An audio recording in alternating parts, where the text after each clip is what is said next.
এবার চোখ রাখছে উদয়পুরের দিকে। অভিযোগ রয়েছে যে উদয়পুরে এক ছেলে যার নাম সাগর মিয়া, সে নাকি এক নাবালিকা মেয়েকেই ধরে নিয়ে এসেছে।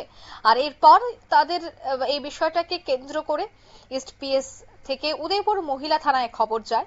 উদয়পুরের সাগর মিয়া ওই নাবালিকা মেয়েটিকে পুলিশের হেফাজতে দিয়ে দেয়। যেহেতু সাগর মিয়ার বাড়ি উদয়পুরে, তাই তাকে উদয়পুর মহিলা থানায় নিয়ে যাওয়া হয় বলেই জানা যায়। সেই মতে উদয়পুর মহিলা থানা থেকে পুলিশ গিয়ে সাগর মিয়া এবং নাবালিকা কন্যাটিকে নিয়ে আসে। পুলিশ একটি মামলা হাতে নিয়েছে, যার নম্বর 21/2025। নাবালিকাকে নিয়ে পালিয়ে যাওয়ার অভিযোগ রয়েছে এই যুবকের বিরুদ্ধে, অর্থাৎ সাগর মিয়ার বিরুদ্ধে। অবশেষে তাকে গ্রেফতার করা হয়েছে। পূর্ব থানার পুলিশের হাতেই রয়েছে সে। তবে সে বিষয়ে কি বলছেন সংশ্লিষ্টরা, শোনাচ্ছে। আর কি ইস্ট ওমেন পিএস থেকে আপনার একটা মানে ইনফরমেশন দিয়েছে যে একটা মেয়েকে আটক করা হয়েছে, ছেলেও আছে সঙ্গে। তারা ইস্ট ওমেন পিএস থেকে নিয়ে আসার জন্য এবং একটা কমপ্লেন লেখা দিচ্ছে মেয়ের বাবা। সেই মোতাবেক আমরা আমাদের ওমেন পিএস থেকে স্টাফ যায়, সেটা স্টাফ অফিসের দিয়া ছেলে মেয়েগুলোকে আনে। পরে আমরা পিএসে আজকে কেস রেজিস্টার হয়। কেস নাম্বারটা হচ্ছে 21/2025।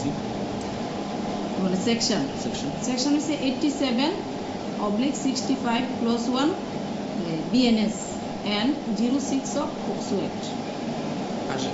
যে আসামি, যে ভিকটিমের বাড়ি কোথায় এবং আসামির বাড়ি কোথায়? ভিকটিমের বাড়ি উদয়পুর এলাকাতে, আসামের বাড়ি মহারানী ছবি।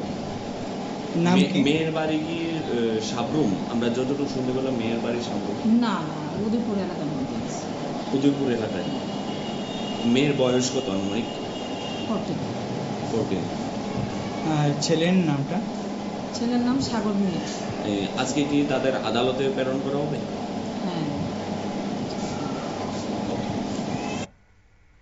আপনারা শুনলেন পুলিশের সে বক্তব্য।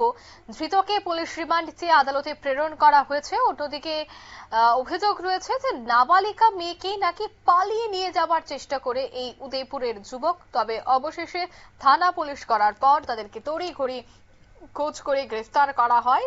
বিশেষ করে এই যুবককে এবং মেয়েটিকে তার পরিবারের হাতেই তুলে দেওয়া হয়েছে বলেই জানা গেছে। নিয়ে নিচ্ছি ছোট্ট একটি বিজ্ঞাপন বিরতি, সঙ্গে থাকুন।